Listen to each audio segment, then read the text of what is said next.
Yeah, sure. So I noticed today, this morning, this is funny. Tim Heidecker said, "I think you look handsome." I like Tim Heidecker. He's fun. I follow him too. He's pretty cool. I saw today, yeah, this right here and this right here. Okay, I'm an idiot. I don't know how to where to work. Sorry. Um, Years ago, I interviewed Jordan Peterson before I was very familiar with his politics. He was an interesting guest who I enjoyed sitting with, but especially now, I can see how it's a dangerous gateway to the alt-right transphobia and COVID misinfo. Remove both of the roost yet. Listen, dude, I don't know. Why is this still here? I don't really know how, bro. I don't know.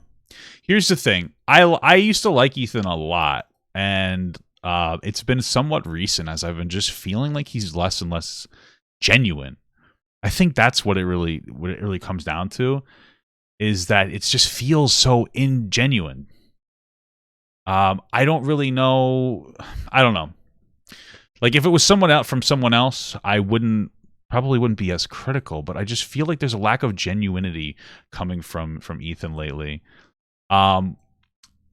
There's a few different things. Like first and foremost, he removed the interview, and I went to find it to like see if there was a re-upload. And then what I do see is that he still has the clips up, which is weird to me. Like, why leave the clips up if you're gonna remove the videos? I don't know. Like, I don't think I just don't understand it. Like, I don't think he forgot. He knows he has a clips channel. So I'm a little confused as to that part. Does he have the full? I wonder if he watched live. Okay, he didn't put the link to the actual video in here anywhere, which is a little bizarre. But anyway, I don't know. Whatever. Not a big deal. There's a few things though that kind of been bothering me lately.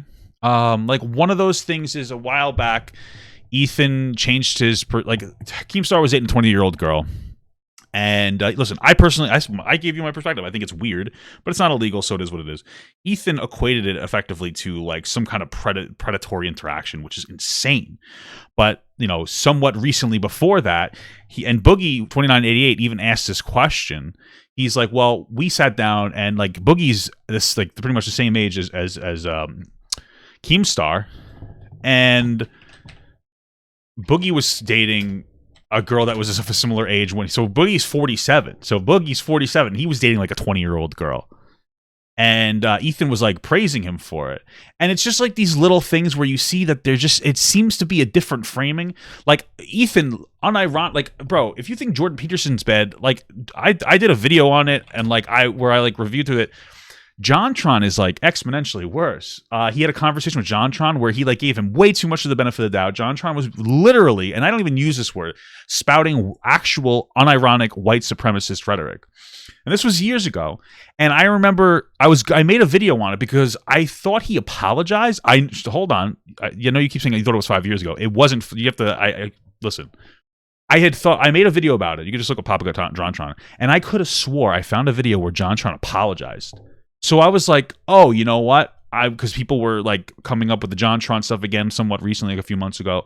So I was like, I'm going to go look into it. I'm going to talk about it and be like, look, he actually apologized. But he didn't. I actually found out he didn't apologize. He just doubled down and said like, oh, I just didn't present my perspective well enough. He didn't, like, it doesn't matter how long ago a thing happens if you still agree with that thing. Right? Like if I walk around and say like, hey, I think that all women are like fucking less than men. I said that, let's say I said that 10 years ago. I was like, yeah, women are less than men. And then 10 years later, you come to me and you're like, hey, do you still agree with that thing that you said 10 years ago? And I was like, that was 10 years ago. But I don't say no. Then like, it's still a value I hold. So if we're going to be consistent, I think that like he should remove the Boogie conversation where you say that like it's totally cool that he dated a 20-year-old. Remove the JonTron interview. Where he basically doubles down and just like I still believe those things, but like I don't know I didn't present them well. You know what I'm saying? Like remove all of these things that happened in the past that you don't agree with. It feels kind of a little bit like a virtue signal. Again, that might be that might be an unreasonable perspective. I don't know. Maybe I'm being unreasonable. It just feels like it comes off the wrong way, and it's so hard to communicate like the the yucky feelings. Because it's just like every once in a while, Ethan just does something that just doesn't feel genuine. Like, I criticize Hassan a lot on here. Like, I criticize Hassan a lot. But I honestly do believe Hassan is, like, genuine. You know? Like, it's not the differences in opinion. There's just a lack of, like, genuinity that comes with Ethan, where it just he just listens to whatever he feels is, like, popular. You know? It's just like, oh, like Twitter says this thing, so that's the thing to go with. Like, it made me really uncomfortable when he said that Keemstar was like some form, like he alluded that Keemstar was a form of a predator for dating a 20-year-old, because that shows like that's a really toxic and like really bad statement to have when we talk about like sexual assault, to suggest that like a 40-year-old and a 20-year-old is predatory, because it's not. It's weird for sure, but like age of consent, et cetera, et cetera. But you know, a lot of young Twitter people will be like, yeah. So it feels like sometimes he kind of weaponizes social topics. Now, I'm going to give it a little bit more of a deep dive into this. You know, here's a few things, right? So I know one of these, my stuff's like all over the place. They had a conversation. We're going to do a little bit of a deep dive, but I'm still going to like, read this first. I didn't even know this existed. So let's see. I'm not super great with Twitter.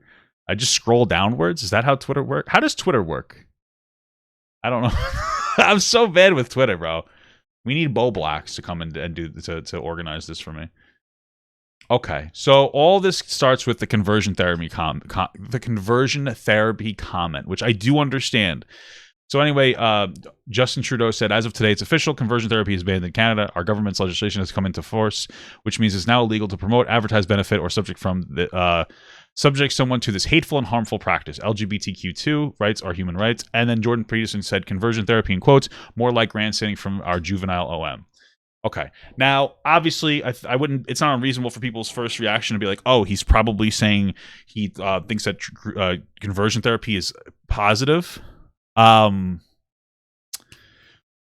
personally don't think that's what Jordan Peterson was trying to say.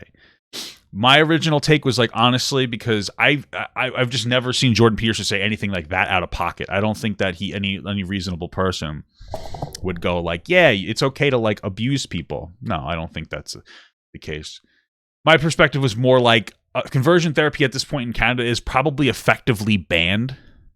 And this is like, hey, let's ban a thing that's already banned because it'll make us look like really good, right? I had a black follower comment something on my post, and he agreed. He said, yeah, it's like I get, and this is what he said, something along the lines of like, yeah, we banned lynching at some point, but like murdering was already bad, so it's like kind of a virtue signal. I don't know if I necessarily agree with it, but it's kind of along those lines. It's like this thing is already basically banned, and then you ban it to make it like it's moral grandstanding. Like, look at us. Looking into it further, people were saying that they think that it's more because conversion therapy is a very loose term, and this particular bill apparently also suggests, even like suggesting somebody isn't trans in some capacity, or potentially having them align their let me see, I had this NPR article. Yeah, so this is from NPR, which is obviously, I think, is a very credible source. It's somewhat moderate, I'd say, maybe a little left-leaning, not a big deal. Okay, so the bill defines conversion therapy as any practice, treatment, or service designed to change or repress a person's sexual orientation, gender identity, or gender expression. Those techniques can range from talk and behavioral therapy to medical treatments, and have been discredited by major medical associations in many countries, including the U.S., as well as the United Nations, et cetera, et cetera, et cetera. Critics say the practices cause harm to victims. Okay. So here's the reason that, like, I could look at this and be like, oh, this is a little... Obviously, no medical treatment should ever be done. And but talking to somebody, I feel like this might be a little bit, like, so broad that you could consider conversation with somebody who's questioning their gender as conversion therapy by this logic. Like, listen, I told you, I talked to a therapist who specialized with trans people, and they said in very, very, very incredibly rare cases, there are people with diagnosed gender dysphoria who their best treatment method could be to actually have their gender identity match their, we'll say, born sex. I don't know what the correct term is. In very rare cases, right? And also, this is like very confusing stuff. So like, you may think you have gender dysphoria, but you might have some kind of like different anxiety associated with it. There might be like a lot of shit going on. There's a correlation between mental health issues and gender dysphoria, and that's not a criticism for people that have that. It's just that it can be a very complicated process, and it can be very confusing. Even myself, when I was like in my teens, 14, 15, 16, I was questioning my sexuality, and it was very confusing. Turns out I'm mostly straight, you know? But like, if I went to a therapist because I was confused about my sexual orientation and I couldn't have an honest conversation with a therapist where I was like, yeah, I just don't know. And like, they couldn't deter me or like have a conversation like, oh, do you think that you're gay, or do you think you're bi, or maybe do you think that it's this? Or I feel like maybe this could possibly outline or cut off honest therapy conversations, right? So like, it seems maybe that's what he's talking about. Now, I obviously understand, because it can be very difficult. Like, therapists aren't always great. It can be very difficult to come up with a I don't know, I guess like a chart of like, how are you supposed to do this? But overall, I can see why there could be criticisms to have here. Now, my question was more like, oh, what did Jordan Peterson mean? Maybe he answers that in this. But let's read this in the best way that I can. Years ago, I interviewed Jordan Peterson. Okay, this is what he said before. Sorry, we move on from that. Blah blah blah. Okay, how do I Twitter? Okay, let's see. So, do you read these from the bottom up? Okay, here we go. So Jordan says, "What are you up to, Ethan? We had a good conversation. I enjoyed meeting you and talking with you. What have I said precisely that motivated your actions and accusations, leading our discussion? An honest question." Which I think is reasonable, even if you don't like the guy. It's a reasonable question. Like, yeah, why do you feel the need to remove it? Like, what's up? Ethan's response is, to start, you called a ban on conversion therapy moral grandstanding 6 days ago. Okay, so does he answer that question here? I have to look for this. Bro, I hate Twitter. It's so stupid. How long ago is this? 11 hours ago?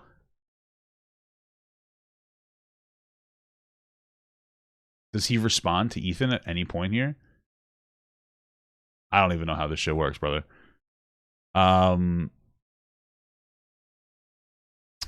Let's see. Oh, it's tweets and replies. Oh, is this how this works? Is this how this works? Bro, I'm so confused, dude. This is incredible. Incredible. I have no fucking idea what I'm doing. All right, we'll go back to the thread. Okay, so he said that using the wrong pronouns would need to be considered in a totality with other actions for it to constitute a hate crime, basically like any other hate crime. I don't know what he's... Oh, are these the things? So using the wrong pronouns would need to be considered in totality with other actions for it to constitute a hate crime. I mean, I agree with that.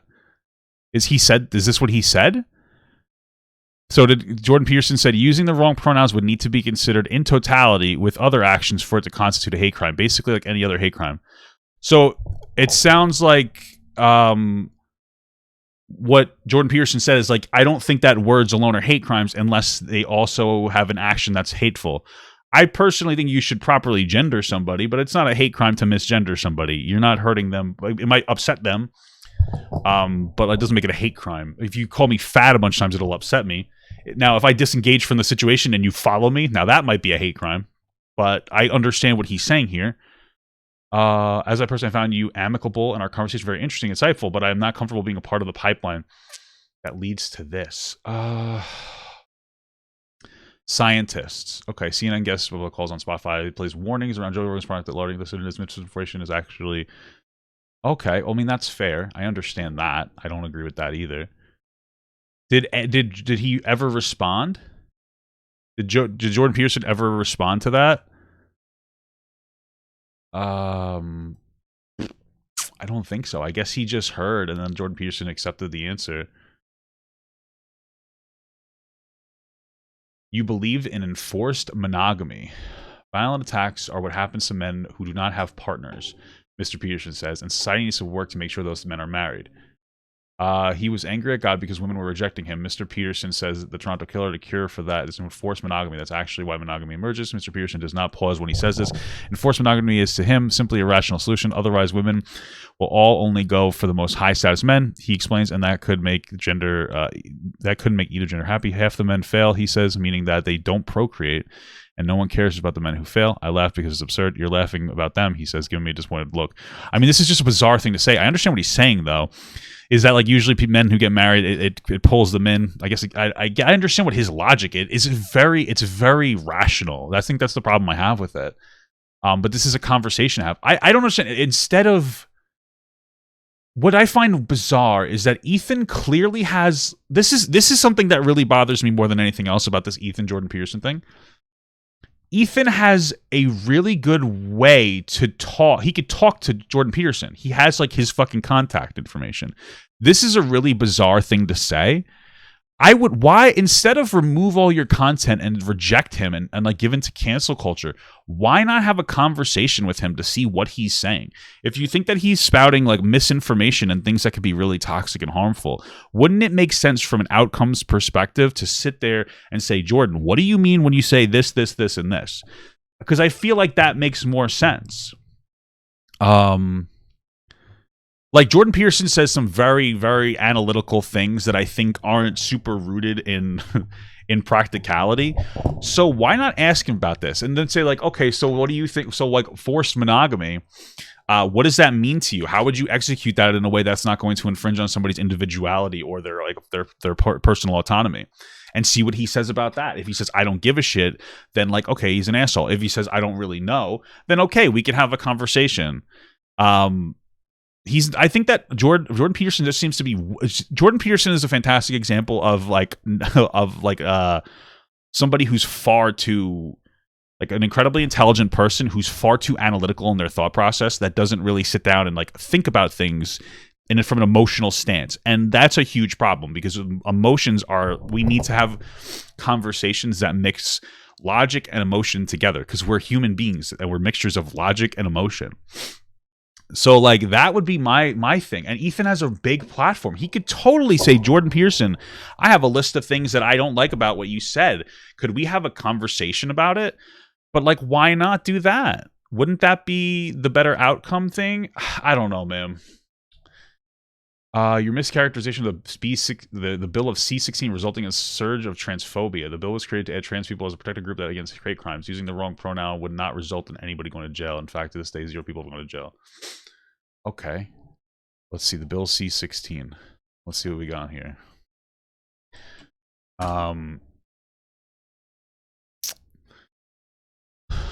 Let's see.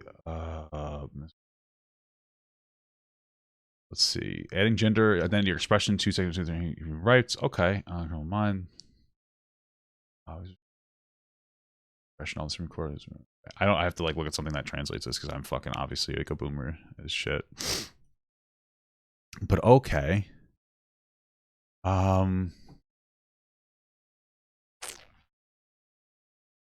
Okay. So it protects groups from discrimination.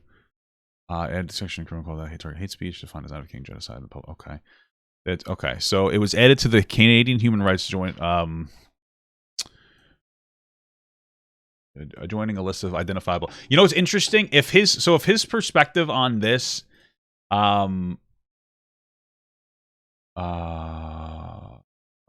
okay, yeah, so it says here, in the criminal code, which does not reference pronouns, Cosman said misusing pronouns alone would not be, okay. Misuse of gender pronouns without more cannot rise to the level of crime, she says. Okay, so like, yeah, it seems like if that's what Jordan Peterson said,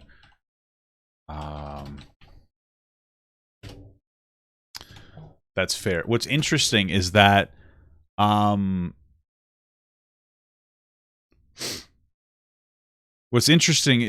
if that's his perspective on this bill, then that means that Jordan Peterson is like very focused on, he seems to be very focused. Okay. All right. Let's watch this really quick. It's called The Meat of Jordan Peterson's. What the fuck is this? The claim was basically, well, it's something like, why doesn't the mean professor just play nice and respect people by using their pronouns? And it took me like 3 weeks to unpack that, because who gets questioned about pronoun use? I don't know why the hell I use the pronouns I use. I use them because they're part of the language. I use he and she because that's what everyone uses. And so then I had to think about, well, why do we in fact use pronouns? And we use them in part for the same reason that we use other categories, and that's to simplify the world for functional purposes, roughly speaking. But then I was thinking, well, is the use of he and she a mark of respect? And the answer to that is, well, no, it's not a mark of respect. It can't be a mark of respect. What you call 4 billion people can't be a mark of respect, right? It's a mark of basic categorization. And so then the claim comes up, well, if someone wants you to use a particular pronoun, then you're disrespecting them if you don't. It's like, okay, let's think that through a bit. Well, that assumes that when I'm using he or she for people in normal parlance, that I'm actually indicating my respect for them. And that's not true. It's like, if I don't know you, I classify you generically, and basically I classify you in terms of how you present yourself publicly, I suppose. What's interesting there is that he says generically, and that's not true. It's like, if I don't know you, he's like, if I don't know you, I'll clarify you, like, with the way that, like, you're presenting yourself, which makes perfect sense. But before he had just quoted himself or he said in the sense of like, oh, what if somebody asks you to use different pronouns? So those are actually two different situations. There's a difference between accidentally misgendering somebody because you don't know the way they look versus like refusing to call them the pronouns that they ask you to call them. And I understand that there's like a very complicated thing. Some people don't present the way, like some people don't make any, they don't try to present in a particular way. Just call them by their name. That's where I would come from. But let me continue. Classify you generically, and basically I classify you in terms of how you present yourself publicly. I suppose that's your gender expression. And then I nail you with whatever pronoun seems to fit. It has nothing to do with respect. And besides that, you bloody well don't get to demand my respect. Why should you?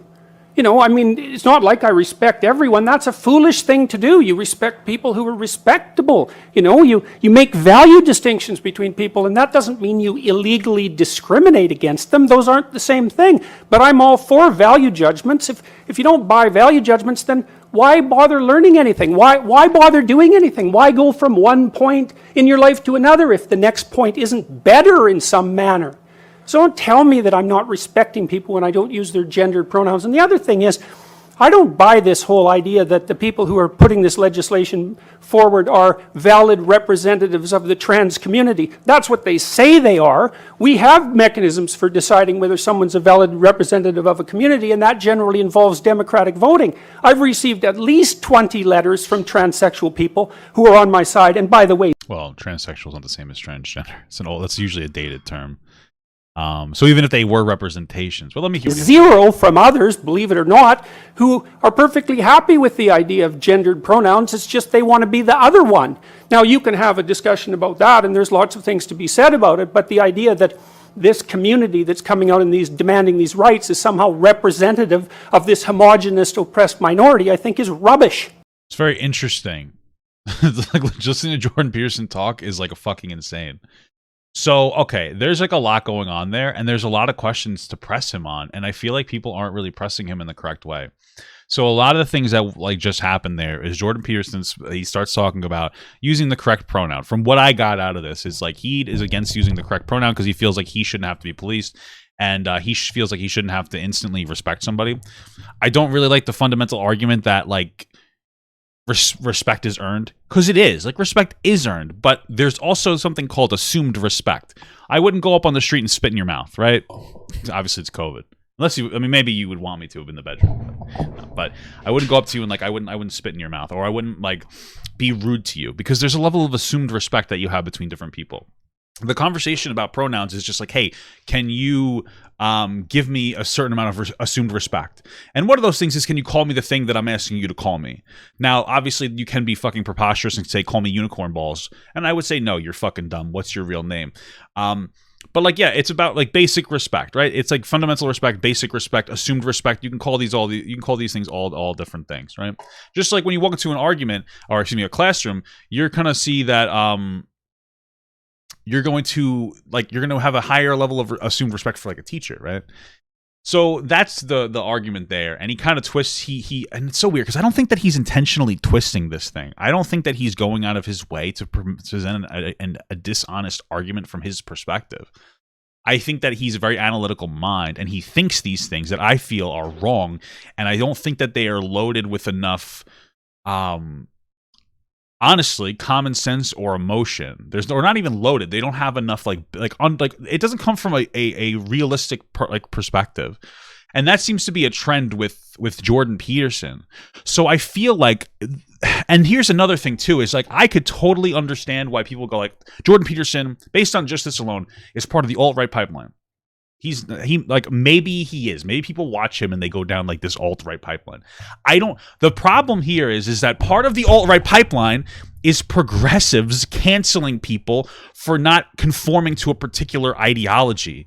It is 100% true. What do you think will be better for people going down the alt-right pipeline? Ethan cutting off Jordan Peterson, saying he's a bad person, and then every progressive saying fuck him, so that Jordan Peterson now only has the conservative camp left to embrace, so that like then have conversations with?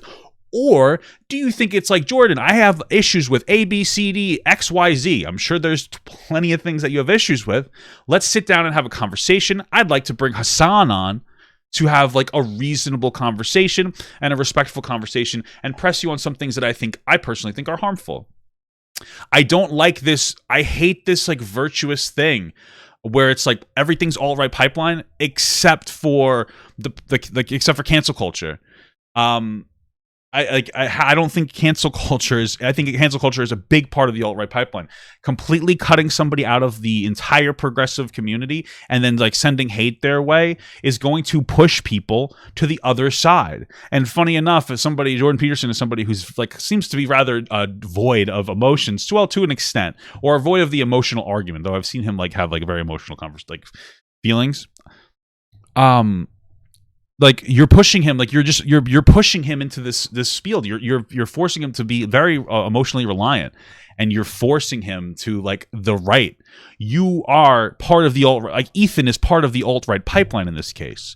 Toxic progressivism is part of the alt-right pipeline. Jordan Peterson isn't this like fucking like right-wing Nazi that wants everybody to die. He's a very analytical and very logic-based mind that doesn't have enough empathy or emotion or it's like whatever. Enough empathy. He doesn't have enough empathy or emotion when it comes to these conversations. He doesn't use enough of it in the conversation. And this is the problem. And this is a huge problem that people never want to talk about. They go alt-right pipeline. All these people are bad, except for the people who are very toxic about it. And I'm not saying that progressives are the only part of the alt-right thing, but it's a factor nobody talks about. Telling somebody, like, completely hating and shitting on somebody makes them not like you or people that you associate them with. Is it right? No. Is it what happens? Yes, that's what happens. People tend to go to their own camps. The more they get hatred from this camp, the more they get in this camp. My enemy of my enemy is my friend is a literal thing. Like, people are going to get pushed. So, like, at this point, like, yeah, I think ultimately the only problem, like, listen, first and foremost, Ethan is contributing to the alt-right pipeline. There's a bunch of listed criticism that he has that he should have just had a conversation with Jordan Peterson about.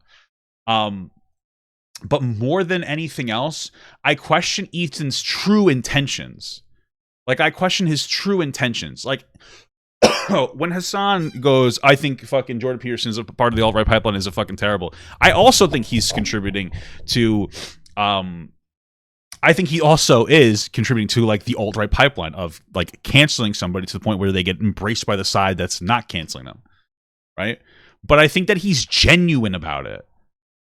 I think Hassan is genuine when he does things that I disagree with, whereas I question Ethan's genuinity because I'm constantly seeing these areas that are just like, they are really not sitting with me correctly.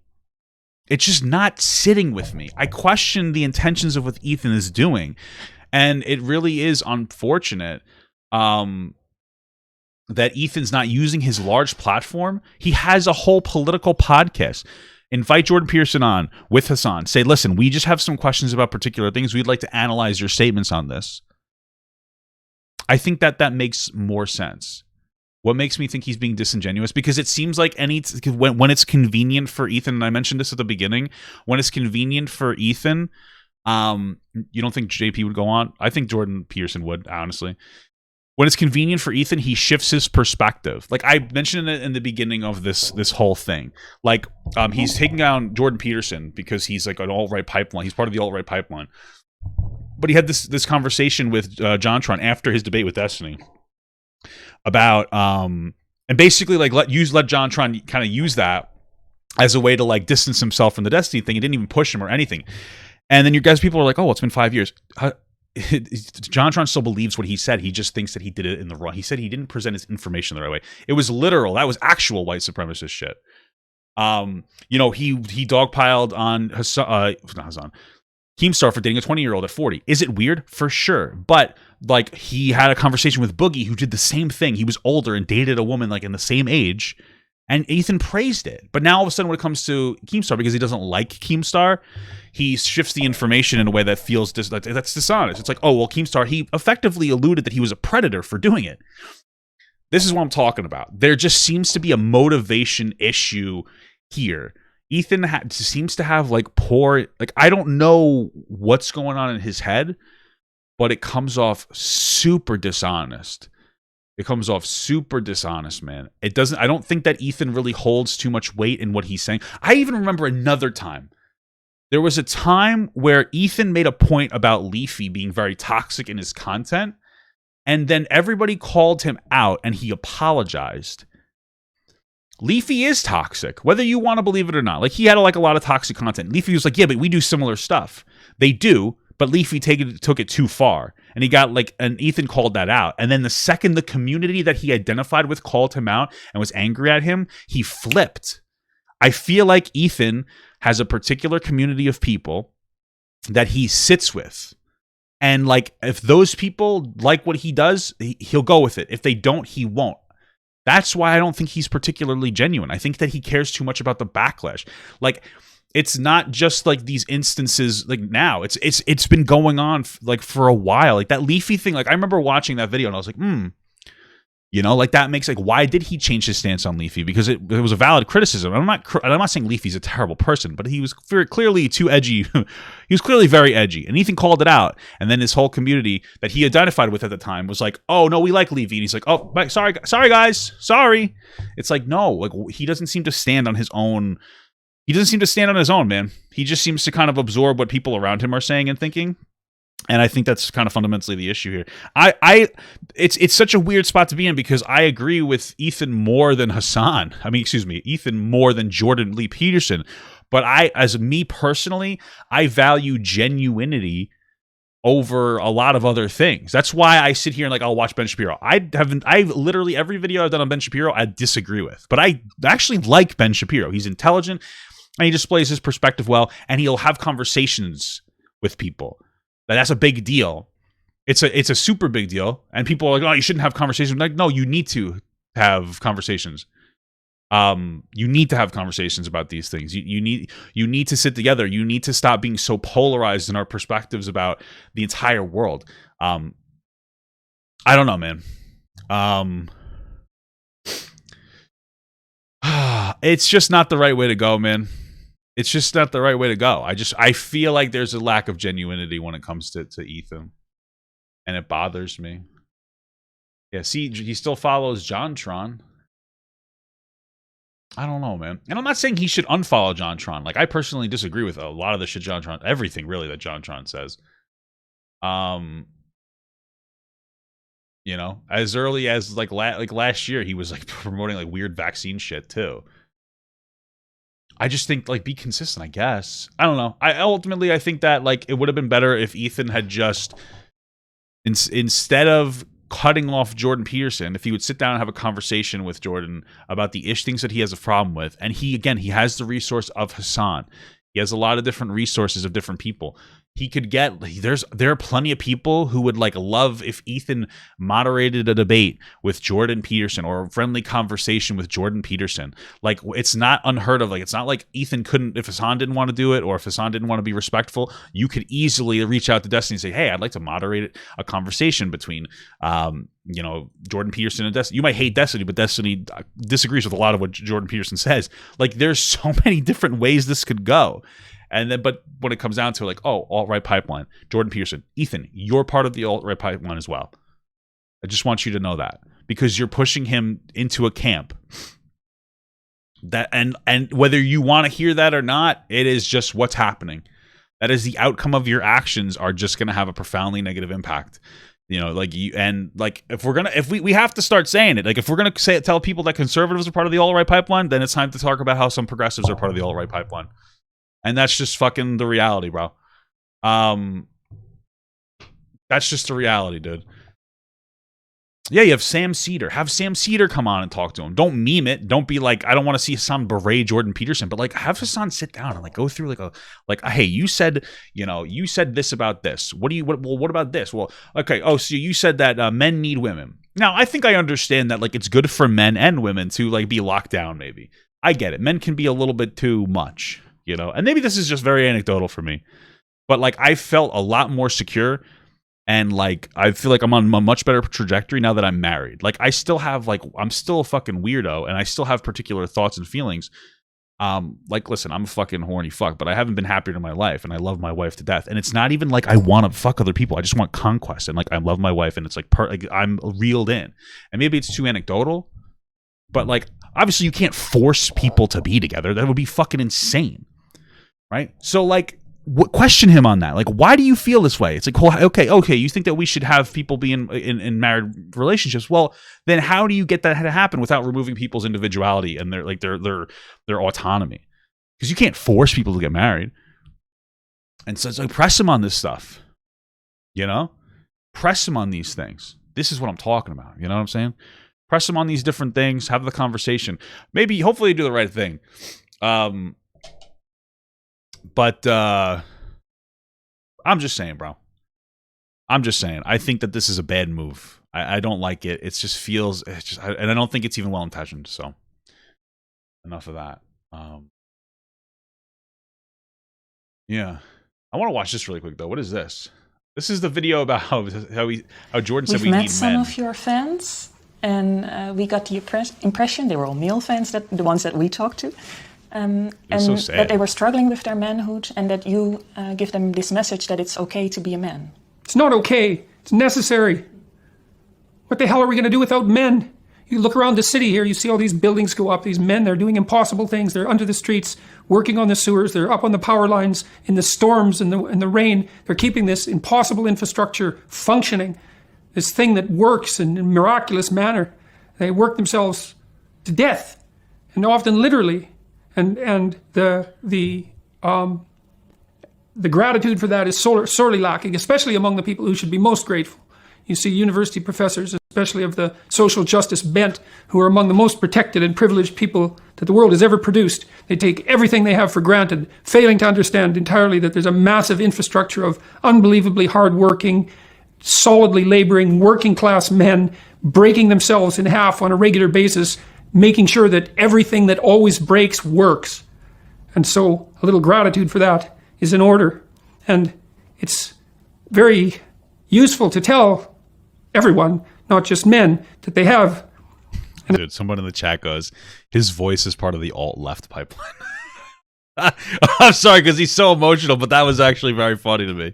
Important role to play, a necessary role, and that if they act properly and honestly and forthrightly, that they can put their lives together and they can help their families and they can make their communities better, and that's not toxic masculinity, that appalling phrase. It's what keeps the world going round. If we had any sense, we'd understand that, instead of doing everything at every possible moment to label what we have in the West as oppressive and patriarchal and fundamentally predicated on power, of all the insane propositions. Okay. Yeah, well, I mean... All right, shut up. Okay, so with that... Okay. I know what he's saying. He's not even wrong, but I'm going to explain to you why it comes off weird, okay? We're going to try to use paint, because I've been loving paint, okay? So toxic masculinity exists. It 100% exists. And you want to know how I know it exists? Because I'm wearing this bracelet. I'm going to show you this bracelet. This is one of the great things about being like a fucking... like, I'm wearing this bracelet. I gave you guys a whole story about this bracelet the other day. What is this bracelet? Baby! Lapis lazuli. I saw it in a gem store, and I bought this bracelet because I think it looked really nice. And I had this whole story about how I put it on and it broke. My wife fixed it for me. But I put it on and it broke, and I felt like that was the world telling me that this was too feminine for me to wear. And, like, that's how I know toxic masculinity exists. Lapis lazuli, whatever. I don't care. I'm fucking Steven Universe. We've been watching Steven Universe. Thank you, wife. I know. That's hot. And so it broke, and I thought that was a sign. Because it took a lot just for me to buy this. Because it's feminine, and I'm like a very masculine man. And so, but I like it. It makes me feel good about myself. And that's how I know toxic masculinity exists, because I was raised in a way where, like, I need to be a man. And I'm happy about it for the most part. But it is bizarre when something as small as a fucking bracelet can really almost crumble your perception of what it means to be a man. And so that's how I know toxic masculinity does exist. That being said, masculinity is still a really good thing. And I think a lot of people who talk about toxic masculinity in a way where, like, everything that men do is toxic masculinity. Everything. And that's one of the problems. Toxic masculinity is like at its core, I mean, it's toxically masculine traits that are bad, like, you know, being afraid to appear too feminine, and, like, you know, moving from that, like, not only being afraid to be too feminine, but then not allowing other men to be more feminine who aren't afraid to be more feminine, right? I've never done that. Like, I've always been fine. You want to be a feminine man, like, do you? I think that's great. But me personally, I struggle with it on the inside, and I'll never be a feminine man. I'm fine with that, and I'm happy about that. But, like, it'd be nice to be able to do, like, little things. My point is that's why toxic masculinity is bad. It's when people that are like that identify with their masculinity, like myself, a lot, don't allow other people who don't identify with their masculinity to not be feminine. That's the problem. That's basically what toxic masculinity is. It's very toxically masculine traits internally for yourself that don't allow you, like, crying is feminine. I don't cry a lot, but there are times when I cry, and I don't feel bad about crying when I do it. I don't think every man should be crying every fucking day. I don't think women should either, but, like, it's okay. Like, if somebody dies in your family, it's okay. Like, you don't have to feel like less of a man for crying, right? These are the things that I'm talking about, like some of these feminine things, right? Buying a Kia Soul, very feminine, which I have bought, and fuck all you guys who make fun of me for it. That's what toxic masculinity is. The problem is that everything, it seems, is being called toxically masculine. And there's also this, like, kind of a hatred movement towards men. It does exist. And we're talking about the patriarchy. And we do have a more male-dominated society, though that has drastically shifted in a very good direction lately. But one of the things, too, is people are like, yeah, and it's all men's fault. Well, first of all, men who exist today, we didn't create the system. We live in the same system as you. We may benefit from it more, but there's areas where we don't. We have higher, like, suicide rates, and there's a lot more societal pressure. You know, we just have the freedom to do whatever we want, which is very poggers, right? But historically, women have contributed to toxic masculinity as well. Like, if we go all the way back to the fucking cave times, men are stronger than women, right? That means less now because we have technology, and I think that's a great thing. But, like, back then it mattered more. So men would hunt, women would gather. That just made sense. Women would promote that idea. Do you think that men like fucking rocks that much? No. I mean, honestly, I remember listening to a thing, people talking about how, like, women liked gemstones. So men went out and they got them for women, and they started killing each other for them. Like, these are things. Women are just as toxic as men when it comes to upholding a lot of these values. I mean, I think it's a very simplified thing to say, like, oh, men are the exclusively the problem, and that's one of the problems that's going on. And so when he talks about this, he talks about it in a way where, like, yeah, he doesn't believe toxic masculinity. I disagree with him on that 100%. But men are important for infrastructure. Men are important to society. We need men. We also need women, right? And so, like, if somebody asked me about women, I was like, yeah, we absolutely need women. Like, women, like, we absolutely do need women. Generally speaking, women promote more empathy. They build people back up. Like, you know, there's, like, a lot of positives there. And I think a lack of the female perspective in our society is one of the problems with our society.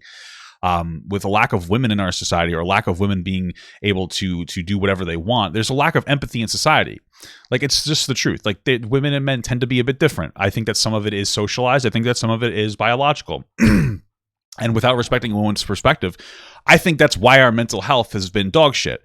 Because, like, mental health is something that men typically say, go fuck yourself on. If you notice in more male-dominated or more regressive societies, less, like, non-first world societies, They don't really respect mental health as much, and I think that's because they don't really respect women as much, and like in the forefront. You know, there's a lot of ways I think that we need more femininity in society. But if I was like, yeah, we need, like, that's very important. But both of them are important. Masculinity and femininity doesn't mean men and women per se. Like, a man can be feminine and a woman can be masculine. My mother was very masculine. But that's where he's coming from. He's just advocating for masculinity in a society that fundamentally shits on masculinity. Now, does it come off as a funny meme? Yeah, it's funny. It's funny to listen to. It's just funny to listen to him. But I understand where he's coming from. Like, I don't think he understands the concept of toxic masculinity. So why not sit down? I would love to sit down and talk to him about it. You know, sit down and have a conversation like, oh, well, what about this? Why is this an issue? Et cetera, et cetera, et cetera.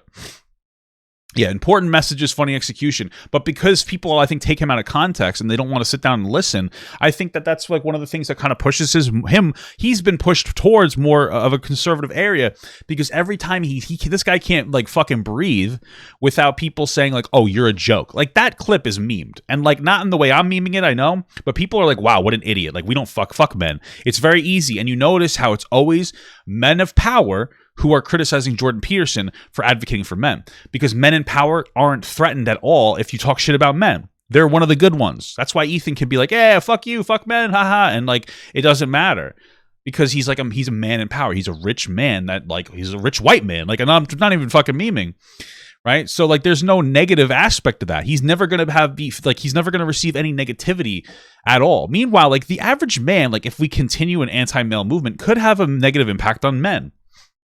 Right? Just like if we had an anti-woman movement, which we've had for quite a while, it could be bad for women, right? That's why we shouldn't be doing negative things towards people. So, yeah, man, I get it. You know, I understand it. I understand that people might look at Jordan Peterson and go like, oh, it's a dog whistle. I don't think it's a dog whistle. I can understand why people might look at what he's saying and have like a negative interpretation of it, or might have a conservative interpretation of it in a negative way.